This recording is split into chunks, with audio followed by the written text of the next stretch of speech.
Sovereignty is your borders. You're entitled to have borders. You shouldn't offshore your medicine. You shouldn't offshore your semiconductors. You shouldn't offshore your entire industrial base and have it be hollowed out beneath you. You should not be dependent for that which is fundamental to your sovereignty on any other nation. And if you're going to be dependent on someone, it darn well better be your best allies. Okay? And so that is a different way of thinking. It is completely different than the WEF. I viewed the WEF as not a flagpole in the middle, but in fact, they are the flag. Whichever way the wind blew, so it blew. You should have solar, you should have wind. Why are you going to do solar and wind? Why would Europe agree to be net zero in 2030 when they don't make a battery? They don't make a battery.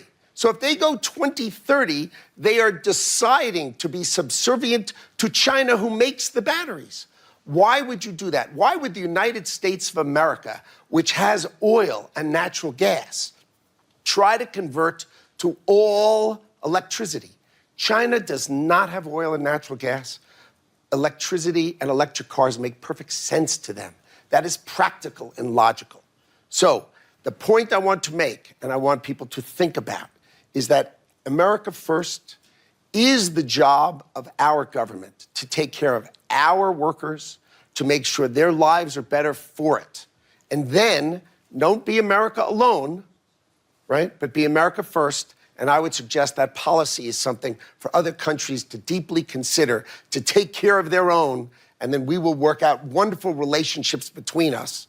But I want to point out, when America shines, the world shines. Close your eyes and think of a world without America in it. Can I bring you back to Greenland? No. It's unnecessary. It's the Western Hemisphere is vital for the United States of America. Our national security people are on it, and they care about it, and I'm going to leave it to them to address with our allies, with our friends, and with everyone how they work it out. But the Western Hemisphere matters to the United States of America. And the United States of America, as I've just articulated, really, really matters to the world. With respect to interest rates in America, there's been a classic policy that when the U.S. economy does well, raise rates and put brakes on it. And when the U.S. economy is doing poorly, cut rates and add gas to it. But basically define mediocrity one way or the other. And President Trump thinks quite differently. We are the best credit in the world. Why are we paying a higher rate than all the other credits of the world? It makes no sense. Our rates are too high. It's just binary. Our rates should be much lower so that our economy can finally flourish. So the fact that he doesn't want things to be done without discussion and without consideration is a way for him to say, hey, you need to talk to us. If you're our great ally, you need to talk to us. Do I think the trade deals that we've set with Europe, with the UK, are they durable? I absolutely do.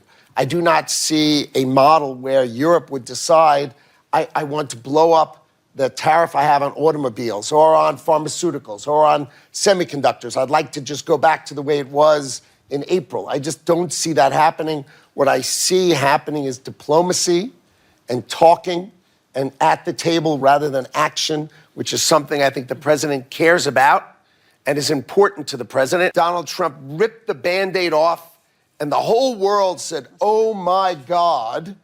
And that is the intuition and power of Donald Trump's presidency, is that he's teaching the world what is wrong, and now the world is working together with respect to critical minerals to fix it, right? But there are all sorts of things that need to be fixed, one of which is a modification of industrial policy, that the United States of America should be a place where you build things, and I would encourage the UK to do the same. Yeah. Granted, it can't be everything to everyone, but there are a lot of things. Same for Canada, same for all our allies. And what happens if Europe retaliates with tariffs of its own, Mr. Lutnick? Well, then we'll be back to a tit-for-tat.